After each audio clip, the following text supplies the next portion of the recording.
Chicago's story did not end in silence.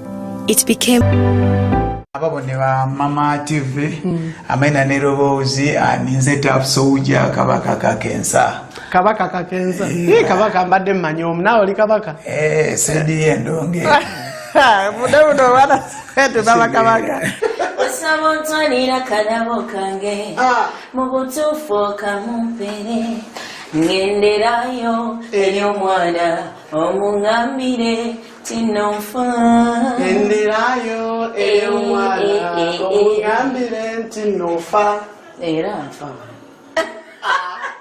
abanaziga bagamba mboyimba lavu naye gwe tolina lavu ani yakyogera like tuwa stories nyingi ng'obeera mukuba abantu bano wanakuyitawo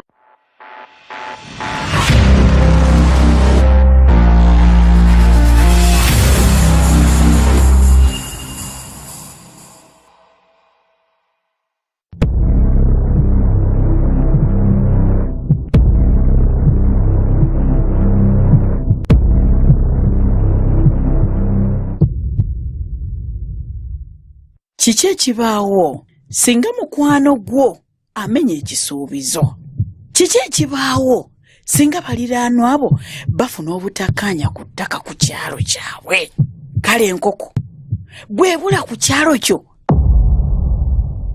Mama nakapanda abasajja bayisa sikati omuntu abeera naye n'abantu ye mwennyini yakikozesa n'aba ku kyalo ne bategeera nti mukwaniza emyaka omunaana mama yesena tuli bakazi emyaka omunaana oyo omwani abadde akwana nnyira abasinga baana kyolo akwana nnyo ate yatuzaala omuntu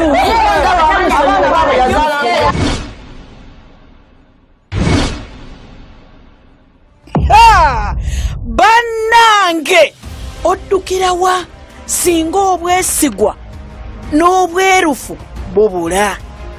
Kale singa obujulizi buvaayo n'ebyama ne bibotolwa ku Mama TV program kooti y'abantu lindirira buli lwakubiri buli lwakusatu buli lwakuna okuva saawa 2 paka saawa 4 ez'ekiro.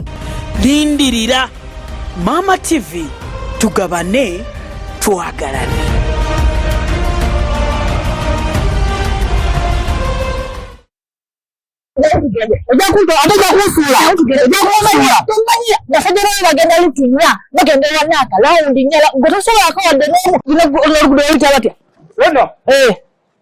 Soma yangu Chuka chichecho soma soma kipande kisoma kitya Katonda yaonya by ali Dr. Idi Rashid Lukwago. Gwatawanyizibwa endwadde zino wammanga, pressure, sukali, ulcers, oba onoonya ssanyu mu kisenge. Nkwanjulira Katonda yawonya kyekifo kyokka ky'osobola okgendamu endwadde ezikutawanya zonna ne ziwona. N'omukugu Alhaji Dr. Idi Rashid Lukwago. Tulina eddagala lingi, tulina erya ulcers, tulina pressure drugs, tulina ekipa eno gy'olaba eyamba ku mubiri oguwa amaanyi, body immunity y'omuntu. Tulina amajaani gano, amajaani malungi nnyo gazibukula emiswa. Owa pressure agakozesa, ow'amaanyi amatono nga ggwe. Ng'ono yakuguka mu kujjanjaba ng'akozesa obutonde. Ate bwe kikwata ku kujjanjaba endwadde z'abakyala ezo kafulu. Gw'ayagala okumanya ebisingawo musange ku Rubas Road okumpi ne office za Kachira Sugar mu Jinja City. Idi Rashid Lukwago wano ku Rubas Road yabikozeeko byonna lutwe. Oba osobola omufuna ku nnamba z'essimu 0783363 oba eya Airtel 07013366. Alhaji Dr. Idi Rashid Lukwago ye kafulu w'okujjanjabisa obutonde. Mama TV egabudde obukadde 5 obwa ssente bweddu mu mpaka z'ebitone ebyenjawulo kye tuyise Battle of Talents. Oli muyimbi oba olina ekitone ky'okuzina, oli mutontomi wa bitontome, oba osobola okwogera ng'abakozi b'oku radio saako ne TV, olina ekitone mu by'okufumba, luka misindo gye weewandiise bwereere keera ku ssaawa 2 ez'okumakya oteekeyo erinnya lyo wano ku Mama TV Uganda mu kibuga ky'e Jinja ku Jackson Crescent Road opposite Mansion Hotel. Okwewandiisa mu mpaka zino kukomenkereza nga 12 Septemba olw'okuvuganya kutandika ku nnaku z'omwezi nga 4 mu mwezi gwa Oktoba kukomenkereza nga 12 Novemba omwaka guno ow'ekitone kinaasinga wakuwangula obukadde 5 olwa n'abamuddiridde wakwewangulira obukadde 2 ate ababiri abanaasemba nga batuuse ku fayino muli bakufuna akakadde kamu ak'ensimbi okumanya ebisingawo kuba ku 0747 291 984 oba ku 0766 68 26 Battle of the Talents egenda kulagirwanga ku Mama TV live. Mama TV, tugabane twagalane.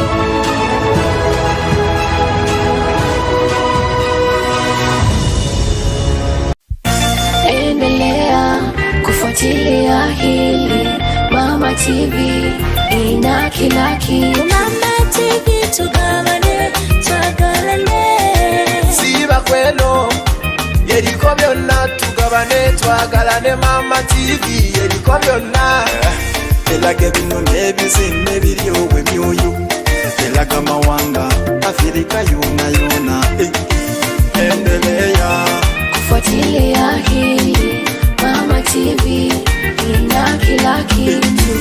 Endelea kufuatilia hili Mama TV ina kila kitu. Mama TV twende basi. Emikutu jona tuliyo buliyoja mweza liboti tolobamu watamakugula. On YouTube, Mama TV Uganda. On TikTok, Mama TV Uganda. On Facebook, it's Mama TV Uganda. Follow, like, comment. Follow, like, comment.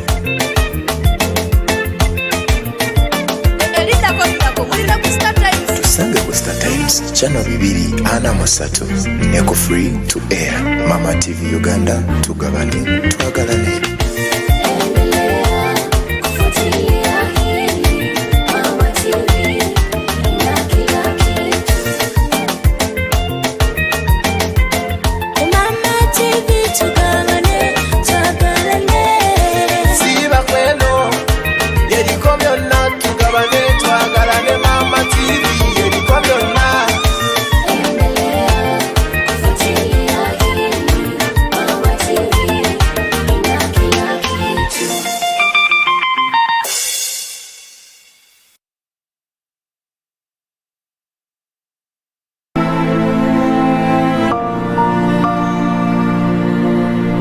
In a small village in Uganda lives a boy whose life is surrounded by silence. This is Kagwa. He is 9 years old. He cannot hear nor speak.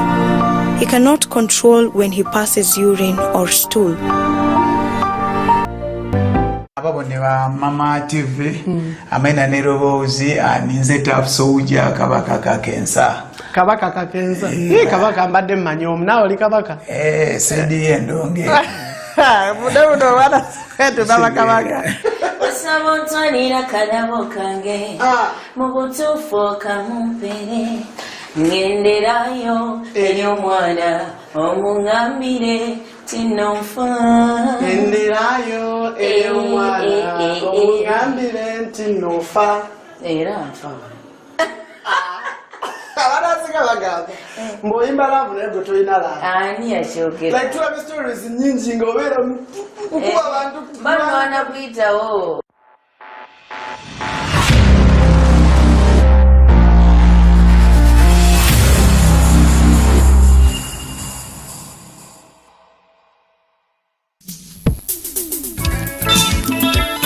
Yes, mukasi akatugera kuba twolekera ekyatuleese akawungezi k'olwaliro. Olwayo nasazeewo nkole ne baganda bange abayitwa Baron & Sons abakuyiyiza kitwandiisa ku makemberenge akakozesa amanda. Bintu bye bayiyiza bituuse ku mutindo gwa nsi yonna. Ne Baron & Sons bugembe bayiyiza kuma. Akasika waliyo ng'onoonya proti ne bwe liba ttaka mu bunene ki ttaka basobola okugezaako dikufunira newe oba olyagala mu poloti ate nga byonna birambulukufu. Togenda kuluma, togenda kusumukanyizibwa, ate togenda kwejjusa ng'omaze okufuna ebintu ebyo wammanga. Ekiteti ya Baron & Sons yaganibwe n'amatooke emayuge era nga bw'olibona kati tawuni eya estate eno neero libona tawuni eyo awali amasanze awali ebizimbe ebyo nga bw'oli kubona mbiraba tuli ene n'amatooke emayuge ekiseti yaba Baron and Son. Abantu mwenna abali e Dubai, ng'oli Saudi, oli Qatar, oli Canada, USA, oli UK, oli Denmark, ensi zonna nga wona webali. Yes, ng'oli munnayuganda naye ng'okolera eyo, naye nga weetaaga ettaka osobola okusindika sente. Omwami ono wa mazima. Engalo tiddenkanankana. Omumpi waakoma waakola ki? Wagema. Wagema. Oba olinawo sente emeka? Olusoga walwerabira Mama Trump. Jigiriza mukodemi waffe olusoga. Jigiriza olusoga. Yanjigirizako ebintu byemmanyi. Amanyimuko biki kati? Alina bye yanjigirizaako byemmanyi. Yanjigiriza amaadi. Amaadi ge mazzi. Kati wano amaadi galiwo. Amazzi galiwo. Njagala ombuliza ekibuuzo omuntu ali eyo. Olinayo ko oyita ewuwo. Okategeda akantu ako. Ate mukodde na jimba. Sigamba gwe ndikwa example. Ombuliza omuntu ali eyo atulaba. Kati gwali. Bw'okyayagala omupangisa. Gwali. Bw'oyagala buli kadde bakufulumya n'ebikunta byo. Buli kadde bakugoba. Yegwegoba konkona.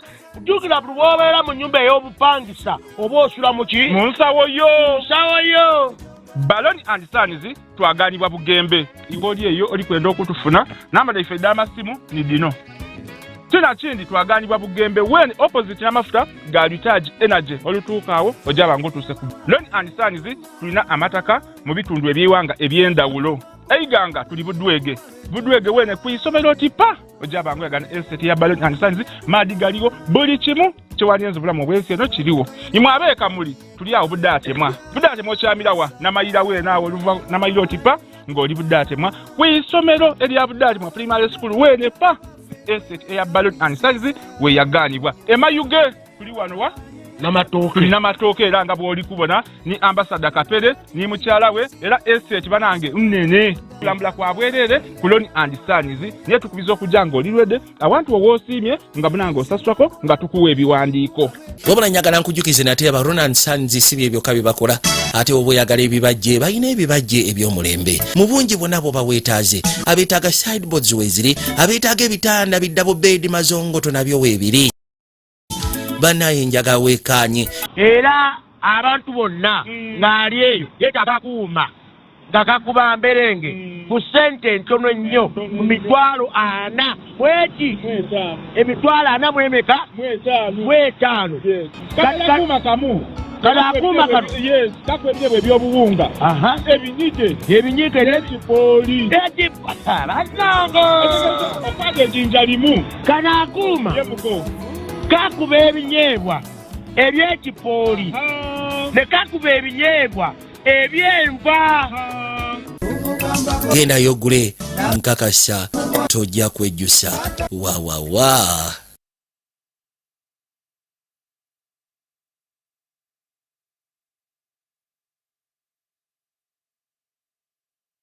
Omulimi olumu omutwe olw'omuddo gw'ofuuyira entakera nga tegufa abazongo Agrotechnology Company Limited bakusabukululidde eddagala Weedoff ne Butofodi Amide lino nga litta omuddo okuviira ddala ku mirandira n'okugwetooloola gwonna olw'ennimiro yonna etinta likekkereza so nga lirina emiganyulo nkuyanja lifune mu bipimo eby'enjawulo okuli mils 5, liita 1, liita 5 ko ne liita 20 ng'ate ebbeeyi yanseka obuseka eri omulimi yenna. Omusuubuzi nawe Sekinoomu osobola okulifuna ku dduuka lyaffe erisangibwa mu Container Village Nakivubo Plaza dduuka namba 05 n'emaduuka g'ebyobulimi gonna okwetooloola eggwanga lyonna. Okumanya ebisingewo kuba ku noti 762 155 555.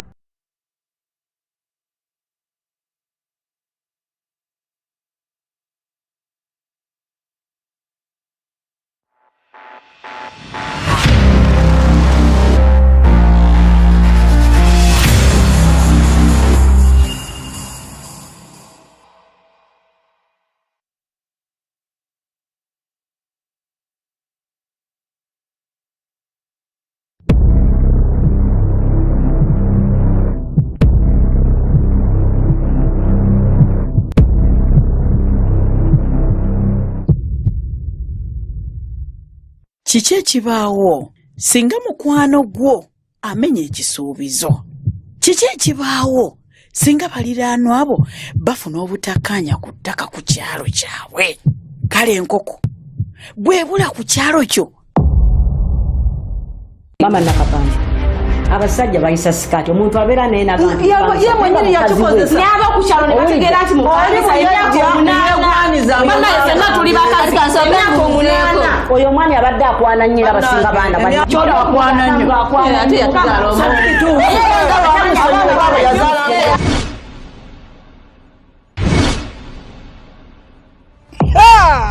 bannange oddukira wa singa obwesigwa n'obwerufu bubula? Kale singa obujulizi buvaayo n'ebyama ne bibotolwa ku Mama TV. Up next on Mama TV.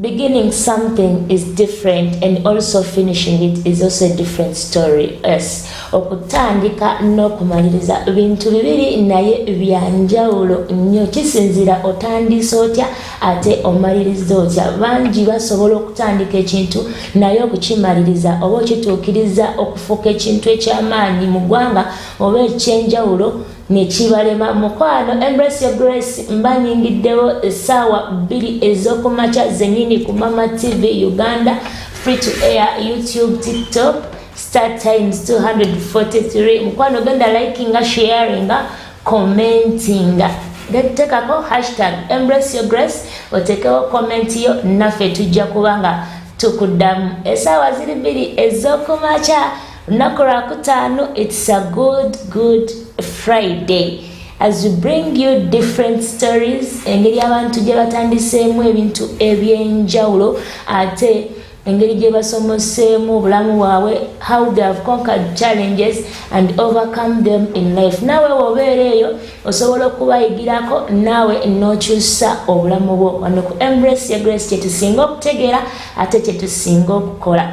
Njagala ogamba bonna abali mu P7 lunaku lwaleero lwa briefing. So I just want to wish you success here at Embrace Your Grace. Tugamba nti happy birthday to whoever is born today. Ate naawe afiiriddwa tugamba Mukama akugumye akunyige. Olunaku lwaleero nina omugenyi mu studio and he's a young man. He's a youth but very innovative. Ayina bingi byataddewo bangi abamulabiddeko. Njikiriza tutambule naawe olugendo luno tuyige mu Embrace Your Grace naffe tukisobola muffe. Good morning. Good morning. How are you? I'm fine. How are you? I'm okay. Yeah. Yes, before we continue, I just want you to greet the viewers and introduce yourself. Okay. I want to say hi to all the viewers and the listeners all over the country, all over the diaspora. My name is Mwoga Grace, the director Morgan Foundation and the founder Morgan Group. Yes. Yeah. I'm a born of Ginger. You're born of Ginger? Yeah, I'm a born of Ginger. So, and my origin is Namutumba. You're born of Ginger? Yes. And your origin is Namutumba? Yes. What do you mean? I was born in Ginger and my ancestral point is Namutumba. So your father is from Namutumba? Exactly. Wow. Yeah. Kakati, I want you to greet the viewers in your language. Abantu abebusoga mwena mwena balamu isaku nkoba nti kodeyo mwebala okukakala ku byemumugezizaako okugemaku ate mwebala okuweereza mu mbeera yonna gye mba muweerezaamu nga Katonda n'omubeezi waimwe. Okay, ndikwenda anakulwa lero tuwayeemuku kubanga onkobye you're born from Jinja and your origin is Namutumba. Yes. Awo tuli kwenda otandikira. Yes sir. Ndikwenda otandikire Namutumba we tuyide idinda. Oba tuyide iyo Namutumba. Nga lwaki batidiyo? Anti you were born in Jinja, segeza okulire mu idinda. Yes. Tumba tiwakulirayo. Anti kyova obona nkobye nti I'm born of Jinja. That means you're going to tell us the story of Jinja. For you, you're a city boy. Exactly. Oh, so how is that house you grew in? Yafanana etya biche byalimu obulamu bwayo munumbe ojo wakuliramu mu Idinda town. Kitundu kichene kuba Idinda yo nanene. Ekitundu kyene nazaliwa ku maternity ayenga tusula ku Wanyama. It's somehow like a suburb or undi asobola but it's a ghetto. And my entire life I've grown up in Bugembe, and at least buli kanomero akali mu Bugembe nkaidi. Nera bwe mpulira mu Bugembe nkoleire mu Bugembe nze tusomeire kuswika Idinda. Osomeire mu Idinda nkulire mu Idinda. So Idinda ngezaako okumutegeera ate mwenumiriza mwino. Waka wali wafanana watya by that time ng'oli kula. Tukutuli kwenda soko tubiseewo briefly mu mbeera eyo gye wakuliramu byali bitya byaboneka bitya. What was the life that you were living by that time? I grew up in a humble background whereby mukaire wange yali mukyala street vendor. Street vendor. Mukyala ya business yali ya mboli ne yatukuza. Yali atunda emboli ku street. I grew up with a single mother, a single parent. So my dad yatulekawo nga tukali bato ino. That is aliyo, but bayawukana when we were still very young at around myaka ngesatu by my side. So growing up with a single mother, it gave us a very tough lessons to learn, but beneficial to our lives now, because you try to so large to get a but we grew up in a very humble background. It is a single. We lived in a single room. And they are renting? No, it was not a rental because mukaire wange twali twataawo kwa kayumba ya Budunguli awo. So with that background, twabanga start living with a single mom. Ebisinga waba takikoze then olina okikola. Esengeza watandika okola at early age. Exactly. That means nti me being a boy at home, waba yasuubira emboli toyina kubuuzani ayina okuditwala mu katale. Oyina ditwala. Exactly. Ekyo ezira gwokibuuza. Oyina odisitula odimutwalire mu katale. Muli baana bamekeka? Yeah, we are only two. Okay. My elder sister and I. Yeah, because I'm the last born to my mom. But on the side of my father, mbonekani nzokuba onga fourth born yawo. On the side of your dad? Yes. Okay. Aina kumukaire wange tuli abaana babiri. So the background was so humble. Tidala kukolesa kigambo mbu was so poor, but no. We were just humble. Yeah, and we struggled through life. And I thank God at least at one point we have something to tell. Yeah. So what do you exactly remember that touched your heart at that early age? Waonanga mazima gene singati Katonda tiwandibise mu kifo ekyo. Yeah, the first day we ushered into our house, mukaire wange twali tupangisa. We entered the house that she was calling a house, but for me I was looking at it as a cave. Why? Why? Oingira nku enumba nga kuzira mabati. aye nga basibye ku nga wangulu wazira mabati. Yes, ngaye basibye ku Tundubale. Remember it was a blue polythene. It can't be a tent, a blue polythene. Yeah. Kavera kano aka blue keba. Exactly. Akali light. The blue polythene Tundubale. Jebatera okwanika ku ebintu. So we left home ngaliko bati no, we are going to our house. Yeah, by then I was in P3, I remember. So we reached there. I'm like, where is the house? She's like, exactly, not the mansion, but I was expecting at least a reasonable house, maybe. Okay. So when she said that is where we are going to live, yeah, as a kid, Chanigamu, I remember even falling sick actually immediately. I felt heartbroken. I was like, why would we leave the other house? Because she had a lot of reasons. Yeah. Rent, but we had a piece of land, which piece of land whereby we had to put up something already. So, yet out that point, that night. So you felt that bad? Yeah, but I can't say slept, but I spent some time there. I spent a night there. Yeah.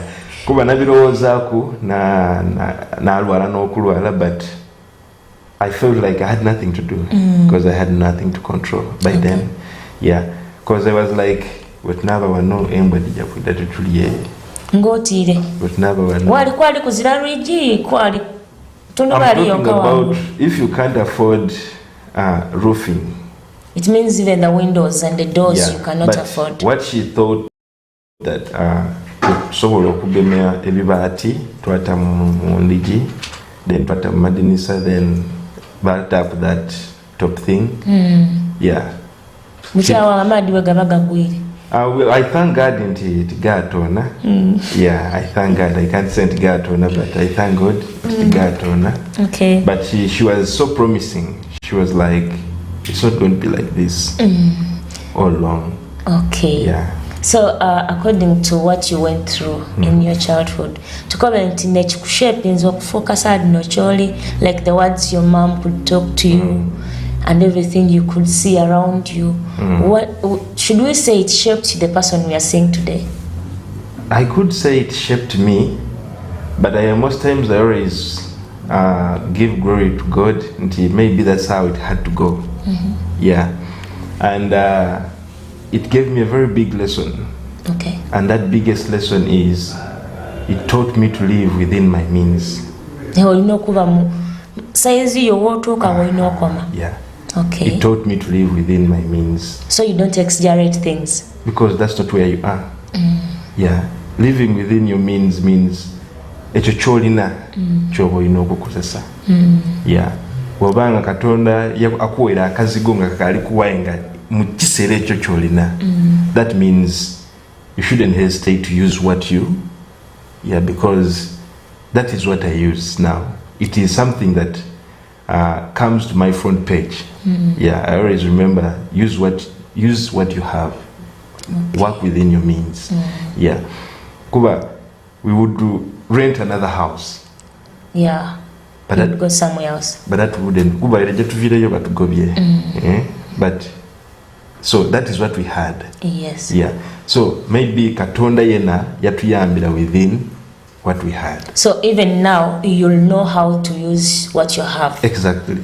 Wow. That is so beautiful. So I want to know, since you learned that lesson since childhood, Kati, omuntu waba akulingirira ati olowooza ki kyatakusuubiramu oba kyatakutegeera?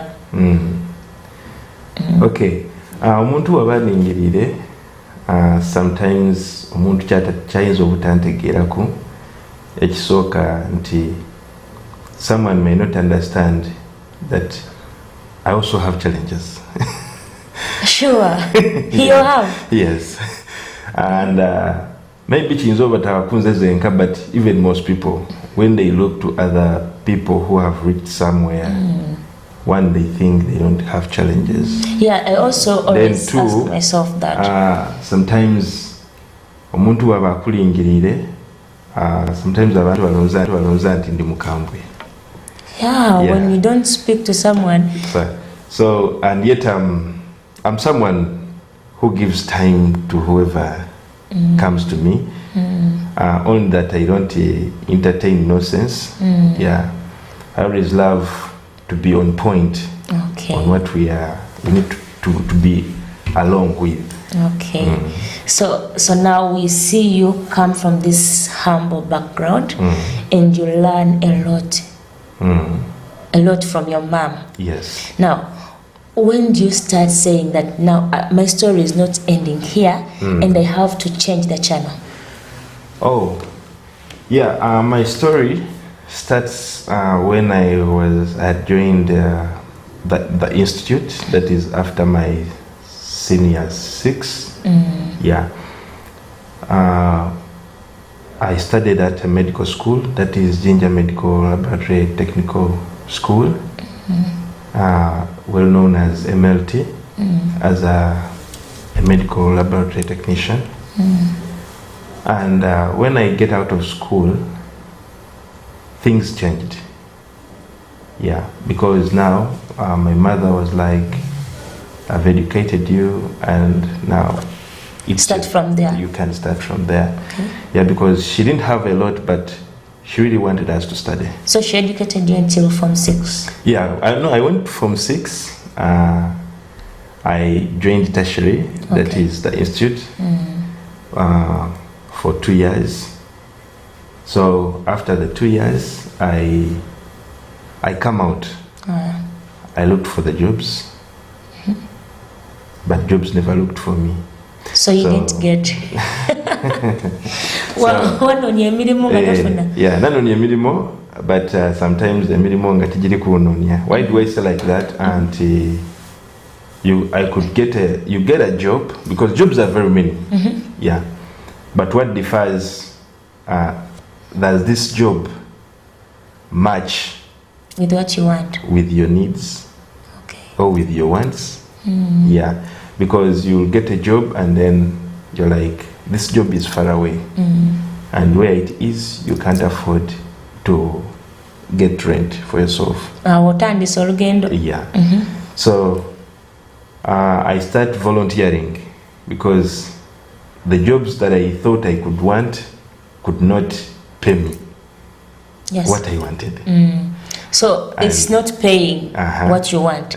So you go for volunteering, so where they're not giving you anything. Why do I go for volunteering?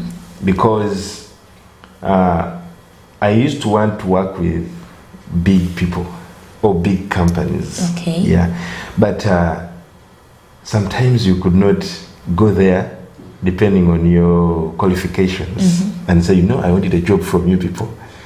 They would be like, no, you can't. What is your experience? Yeah. But whenever you could go and then you're like, I need to volunteer with you people, they will welcome you very fast, because one, they are not going to pay you, so you're not stressed. You're just offering a service. Yeah. So I tried to volunteer with a few organizations, and out of the volunteering with these organizations, I think it is what turned all my life to what I am. So you got a lot from that. Exactly. Because through the volunteering, they could give in their time to teach you whatever you need to learn. Because one, they're not paying you, and they feel you feel like these guys can fire me anytime if I meet. So you're not safe. Yeah, you're not safe. And maybe that pressure keeps you calm and learn more, focused. Yeah. So I volunteered for around 2 years. That was at Kakira. Kakira Sugar. No, that is Kakira Health Center. That in Polota. So I was there with my in charge. So he could teach me a lot of things. I could see a lot of things happen.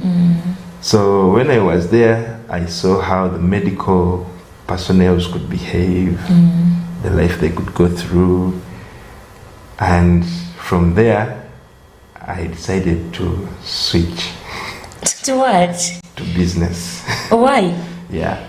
Because if you're volunteering, I just want to know the challenges that you faced in volunteering for, you said 2 years? Yeah. And you're volunteering with no pay? What challenges did you face by that time? The first challenge is that you run within your budget. Okay. And no one cares. So how do you play that, the cards? This is how it is. I could travel from Bugembe to Kakira every day, spending relatively 4,000 every day. To and fro? Yeah. Okay. Because now that transport is counted on you. Plus feeding. So when you get there, the stomach will demand. So you have 1,000 for like a commando, and you can push the day. So you did that for 2 years? Exactly. So you're going there, you're serving these local people, and the people in Kakira, you know the lifestyle they are living.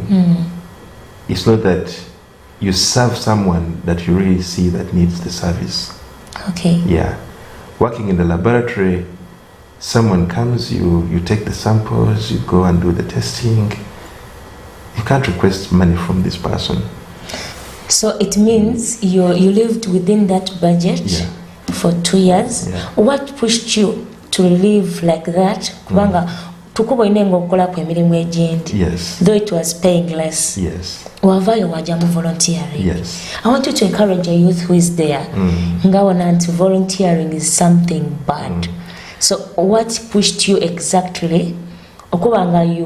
You go every day with no pay and you're paying for yourself. Yeah. So one, whenever you're volunteering, though these people that you're offering the service don't know that you're volunteering. Yeah. You see, when they see you and they are calling you Musao, Musao, Musao, Musao, you feel like, oh, I'm a Musao. Even if you don't have Toina Lukumi Musao. But you just enjoy the name. Yeah, they call you Musao and you feel satisfied. Yeah, you feel satisfied because that's your profession. And if you're serving well, there is how it brings comfort to you. Yeah. Then too, the pressure sometimes may not be so much. Yeah. Because when you're volunteering and you're calling and then you're like, let us in a transport. They will give it to you. Someone will understand. No, even my in-charge didn't have what to give. Oh. Yeah. I thought they will give you to say, I don't have transport. No, he will be like, oh, sorry. Okay, ketulabencha. And Wagaman ketulabencha sometimes is calling you and is not at the facility. And then later on you're like, but these people who call me Musao, if I don't go to the facility, who's going to serve them? You get it? Okay. So you're like, kale kantambuleo. So you decide. Yeah, because he has told you nanga siri yoku facility. So you're like, okay, let me go there. You walk and then get there. Okay. So I used to love working with local people in the community. I don't know why, but it is my passion to work with these people. So what pushed you exactly is your passion. Yeah. So you get there and they are all waiting. Hey, we have been waiting here all long. Then you're like, oh, Mtsonywe. You know, you explain all those things that can make you stop, not go there in time. And then you work on them. And then at the end of the day, you're like, how do I get back? Again, you have to move. Yeah. But then one thing that surprises you is that the people we serve, sometimes you get to the taxi and they're like, oh, Msawa, look at you, transport. Oh. So there is that kind of, you're like, oh, I didn't know how I will get back, but now, so it pushed me. Okay. Yeah. So I stopped volunteering when my business started boosting, or like working well, because I had like a small business that is a stationary business still in Budumbuli. Yeah, that business was giving me the transport that I could use. Okay. the story of what, Regan? Morgan. The story of Morgan. It's very, very interesting because I was so eager to know how he volunteered. Nanjagala okumanya kubanga abavubuka abasinga tubeereyo ne tugamba sigenda kola kino ekintu because sina kyenfunamu, you get, and like if I'm not benefiting in this, what am I going to really get out of this? So I have to quit. So tova omukwano tukomawo tumanyewo yava mu volunteering yakola ki ekirala naawe wobeereyo nga you trying out life, you have papers, you don't know where to start from, try volunteering, try other means out. Like I said yesterday, don't stop trying. Tovaawo kankole kusimbiza bakama wange nkomawo.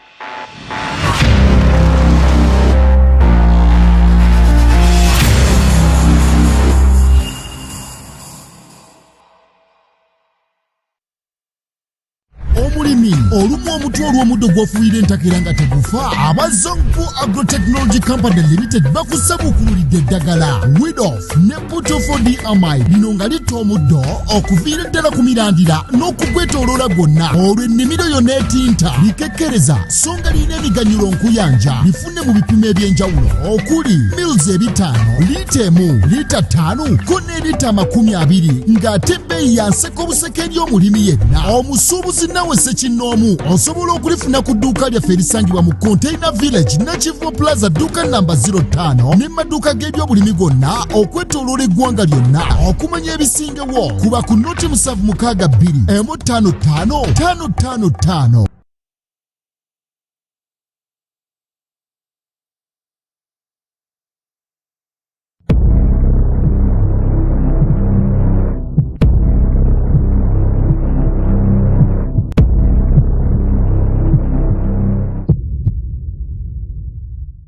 Kiki ekibaawo singa mukwano gwo amenya ekisuubizo? Kiki ekibaawo singa baliraanwa abo bafuna obutakkaanya ku ttaka ku kyalo kyabwe? Kale enkoko bwebula ku kyalo kyo. Mama nakapande abasajja bayisa sikati omuntu abeera naye nagamba ye mwennyini yakikozesa n'aba ku kyalo ne bategeera nti mukwaniza emyaka omunaana bana yesena tuli bakazi emyaka omunaana oyo omwami abadde akwana nnyira abasinga baana kyoli akwana nnyo ate yatugala omuntu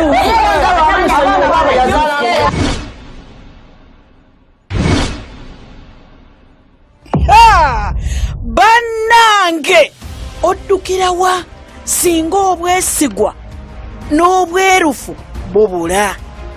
Kale singa obujulizi buvaayo n'ebyama ne bibotolwa ku Mama TV program kooti y'abantu lindirira buli lwakubiri buli lwakusatu buli lwakuna okuva ssaawa 2 paka ssaawa 4 ez'ekiro. Lindirira Mama TV, tugabane twagalane.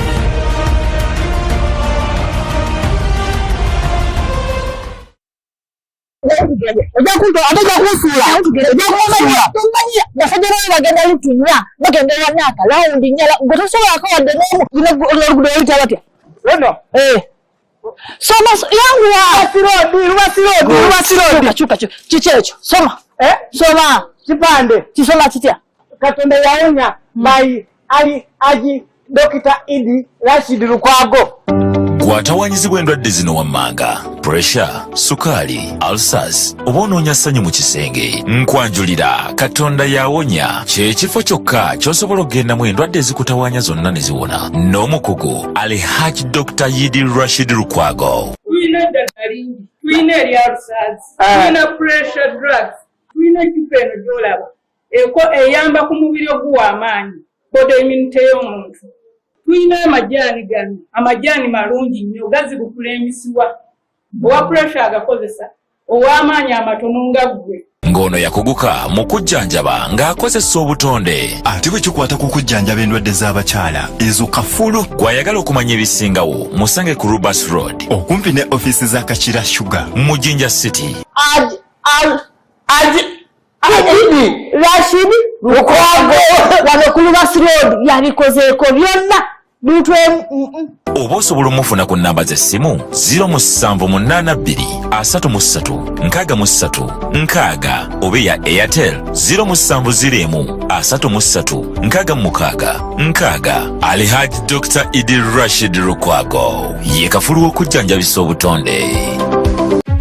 Mama TV egabudde obukadde 5 obwa ssente.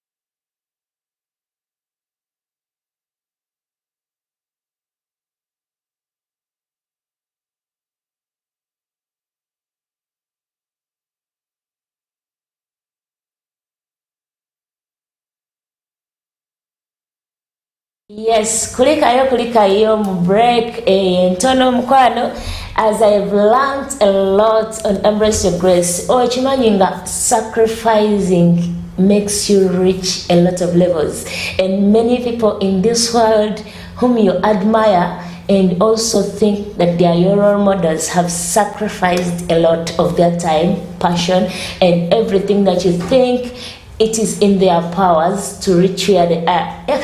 Kantu katono nnyo naye mukwano n'okayiga ebintu bigenda kubanga bikutererera ate obulamu bujja kuba bulungi nnyo. Ku nsonga eyo njagala okwagaliza obulamu obulungi nga nkulagirira ki, genda ku Doctors at Home gwe ali awo ng'oli mulwadde ng'ate teweetegera bulungi, owulira ennyingo zikuluma, ate omugongo gukuluma, ate simanyi ndi lubuto naye siina maanyi, balina scan, ate they are professional doctors. Yes, as we're speaking to a professional doctor today, I'm just telling you, go to Doctors at Home. Or if you don't have energy and strength to move there, you can just contact them on 0701 97 70 55 or 0777 22 29 69, and then you'll have all the services at your doorstep. Just at your doorstep. Wakubire owagambe nti njagala services no sukali anuma omulwadde wange tasobola tambula genda mu ddwaliro, bajja kujjawo waka bakujjanjabe immediately. Yes, ate gwe oyagala ogende eweeru ng'owulira life in Uganda is so hard for you and you cannot succeed as you're in Uganda, please just contact Nakapachu Foundation. Bali mu Jinja Town basobola okukolako bulungi nnyo, and their professional counselors, they also fight against domestic violence. If you know that your home is not that good, ate ng'olabira ddala ebintu tebiteredde bulungi mukyala gwe oba omwami, genda Nakapachu Foundation. Counselors are just there waiting to counsel you. Kwano olunaku lulungi lwakutaano njagala okwogera n'abo abali you addicted to herbal. I mean, you don't like using tablets. I mean, you don't like using medicine. You don't like injections. Toyagala kukuba mpiso naye oyina ulcers, omugongo gukuluma, simanyi toyina maanyi gachi. They call them maanyi gachi. Is it Manigachi? Manigachi Sajja, Manigavachara. Yeah, anything like of the sort. Just genda what Dr. Idi Rashid Lukwago alia Rubas Road mu Jinja mu town. Buli lunaku abeerawo ng'akulinze mukwano ajja kuba akujjanjaba. Oyina pressure endwadde zonna azikolako bulungi. Osobola mukubira ku 0782 33 63 60 or 0701 13 36 66. Ojja kuba omufuna ali awo ku Rubas Road mu town. Ate bamaama bali ewaka oyagala kukola business Business tips I always give you at Embrace Your Grace. Oyagala kola business naye nga tolina wotandikira. Okimanyi nga waliwo Baronian Sons baliwo just kubeera nga bakuwa ekyo kyennyini kyoyagala obumu ow'emberenge at a low price bajja kuba bakolako bulungi nnyo nnyini ddala ate polota zaabwe za bei rahisi just 3.5 Ugandan money ojja kuba weewangulira polota nga owona landlord okubanga akeya kumaca nga akukonkoda omanyi it's very hard when you're living that life. But you can also call them on 0750 45 86 68 or 0770 82 98 44, and then you'll get everything that you need at a low price. Kakati together Momaso with the conversation where you ended, like you've left Vudemo what doctor Ozemo business. I want to understand, why did you have to switch? Yeah? Switch from being a doctor with all that respect, and you're like, let me switch to business. Okay. Maybe chenyezo tulezamu laboratory technician. Okay. So okolesa ekigambo musawo. Because okuba doctor. Anti wali eri bali bagamba ya musawo si doctor. Doctor ekyo ekitiibwa kinene nnyo. Oh. Ekitiibwa kinene nnyo. Those years nyingi okuba nti ekitiibwa ekyo kimpasazino. Okay. I'm a technician. Yeah. Yeah, so from being a laboratory technician to a businessman. Yeah. Why did you have to switch? So this is when I switched. My in charge yali touched. Nangamba nti waliwo mukwano gwe amukubidde. I think waliwo mulimo gwali side za mukono. So I go there, I take my application, bichi kuba he was so touched ngalaba. Mulimo gwa laboratory still. Yeah, working in a health facility. Okay. It was a clinic. Yeah. So I go to that job and I start working. Despite the challenges, because some of the challenges are into you're sleeping in a small place, yeah, where you share with the patients, where it is your point. Then kumacha osula kudwaliro wenyini at the facility. Yeah, during daytime it is a patient's bed, during nighttime it is your bed. It is your bedroom. So you didn't have the patients of night? Yeah, they call sometimes them outpatients. Yeah, inpatients. Inpatients, we didn't have inpatients. Just it was a clinic. Yeah, so I start working, and my pay was 150 per month. And I work for 2 months. If I'm to remember. But me, my passion was working. Okay. Because as I left Bugembe, I had a small business, which was that you had already started. Yeah, which I had already established. It is a small business. It was a game center, and I think most people get to start knowing me from there, especially the young people. So how did you? Yeah. How were you working, like at the clinic and at the business? Yeah, I had the person who was attending at the business. Okay. Yeah, because I thank God I'm a person who loves mentoring people. Yeah, so I had mentored someone to help me manage the business. So as I'm working the other side, my boss could give you money when you complain. Yeah, so whenever you could complain, that's when he could know that if you don't complain, then things are okay. So, hey, you can even finish 2 months without pay. Yeah. So what had blinded me maybe is that my business value daily. Yeah, it was a game zone. Yeah, ngabana bajja nebazanyirawo game. So nagula neka printer katono, so people could do the photocopying thing. So when I get into the 3rd month, it reaches nawuliranga bintuuse nga wengezaako okulowooza neŋŋamba nedda here yadde ndi kukola, but safuna vibe nga gye nali nfuna ekakira. Yeah, the clients, because one here you're charging abantu sente. A little charging. It is charging a sente. Okay. But here I'm charging people money and I'm not paid. You're charging and you're not paid. Yeah. But you're paid 150. Yeah, 150. Ngolaba tekisoboka. Ngate ngezaako nnyo engeri gye njagala okutegeeranya abantu nti when my boss could come to me and is like tetukoze. Yeah, sometimes waliwo wenatuulanga nekirabanga kituufu tuba tetukoze eki. Tetukoze. Yeah, ng'oluusi akubaira expenses za rent biki. No, really nokiraba nogamba okay kale let's push on hope. Yeah. So the third month I quit the job. You worked for 3 months. Yes. Okay. I quit the job and nemugamba nti okimanyi mu mutima omulungi noonya omuntu ngenda kukuwayo wiiki etya mbeerewo nga bwonoonya ki. Yeah.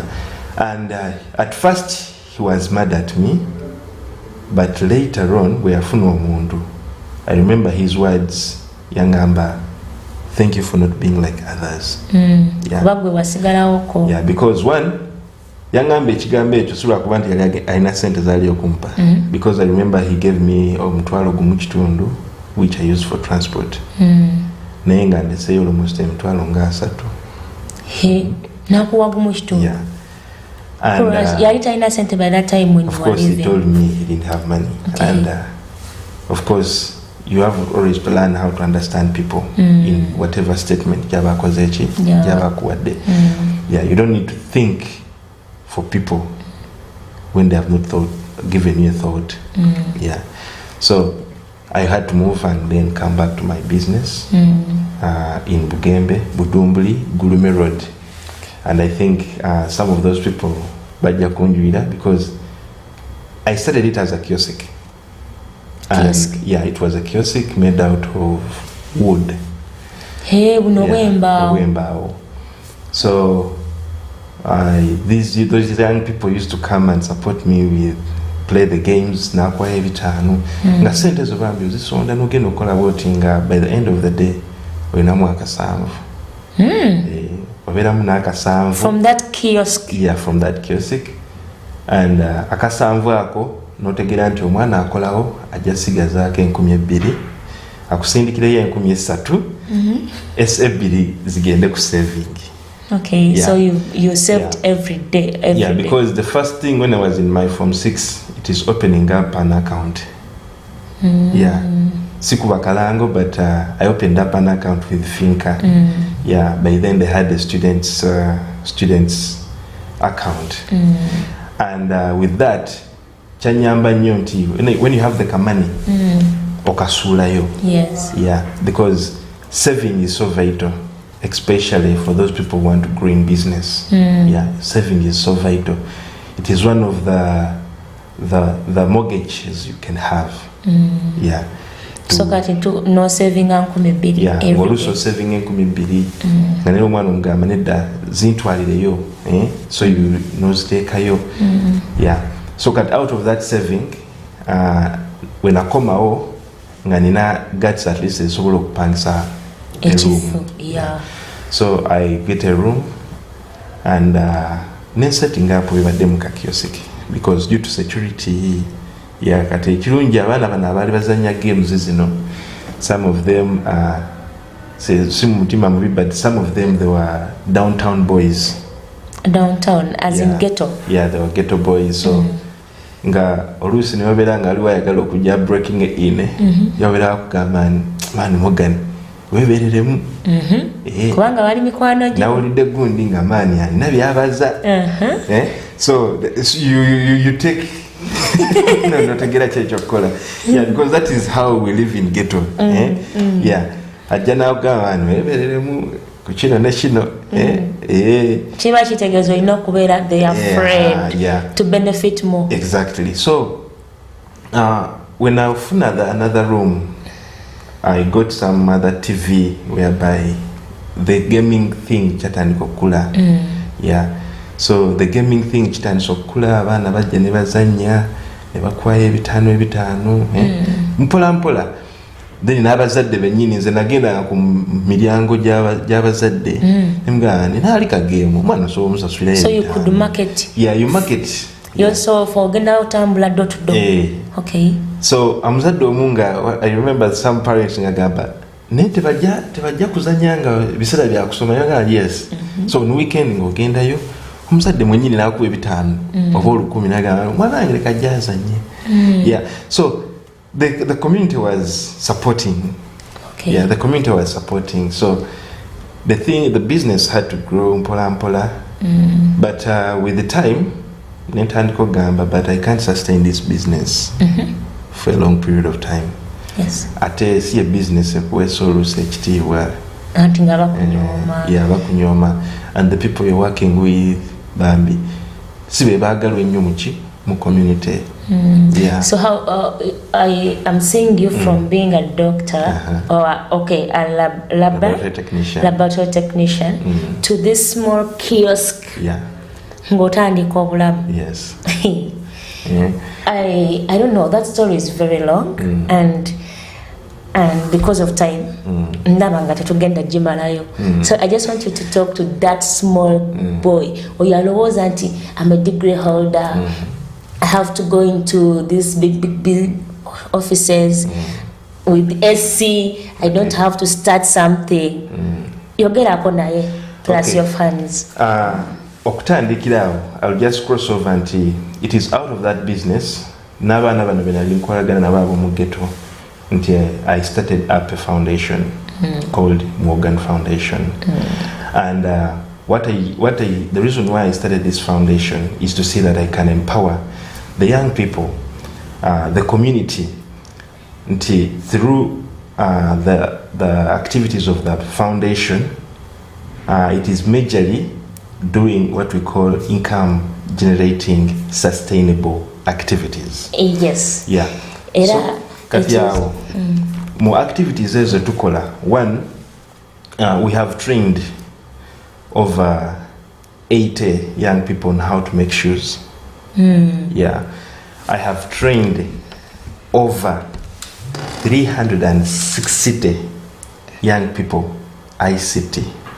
You know, your story is so interesting and I think I'll bring you back on Monday because we need to understand more and I want you to speak to this. I have a youth who is there as a degree holder and thinks no, I can't go into those other jobs, you know. One thing I can send to that young person is that remember what I started with, work within your means. If you're a degree holder, don't look for a job that is going to first offer you millions of money. First look for that job that can give you the 10,000, the 5,000. Because you can't start with the 5th step. You start with the first step. You start with the first step. Wow. Because what you're looking for is in future. But there is something that you're holding in the present. So it gives no sense okuwawanira ekiri waggulu ennyo nga kyolina kyennyini. Now this degree holder, let me give you an example. A person can get a degree in maybe computer science or is a bachelor holder, but that person there tamanyi nti he holds a lot of capital mu mutwe. Abaana basinga basoma naye nga tebamanyi tandikawo mirimu. So kati okutandika omulimu tebakutandisa ssente, bakutandisa na bwongo. Right now nze nga Morgan, I have over 5 businesses running. Let's talk of the Morgan Foundation. Abasinga, it's a foundation, but for me I call it a charity business. It's a charity business and I can't say it's sichifunamu. No, because only the Morgan Foundation has got a restaurant area, has got a pizza hub, has got border borders, has got tukutukus, but just the foundation. Because through empowering these people, nga tubawe emirimu, naffe tuba tukola ki? Tuba tuyingiza. Yes. Okay, like I said, as we're beginning Embrace Your Grace, I told you that when you're starting and finishing, it is something different. Starting is something different, and also finishing is something different. The story of Morgan is very, very interesting, and I've loved it so much. So I'm just requesting, I'll bring you back on Monday as we conclude to understand more of your business sector. I'll be so happy. Yes, so Embrace Your Grace, we are so excited that you are ending this program at this time, and I just encourage you to switch on Monday again as we start from where he has ended and learn more. Those ones who think starting up something is hard, you'll have to understand more. Atena wo yige nnyo sobola okubeera nga obulamu obukyusa mukwano programs nyingi eziddako ku Mama TV, and I'm so excited because you've been on ng'otudde nga remote togikyusa just to listen to what Embrace Your Grace has on the table with me, Charity K, Mama Mikolo. Yes, until Monday, I will see you 8 a.m. till 9 a.m. I want to thank my production team because they've been there for me and for you just to see the show a success, and also Mama TV management for entrusting us to speak to nations and to souls. Thank you. I love you so much. Bye-bye.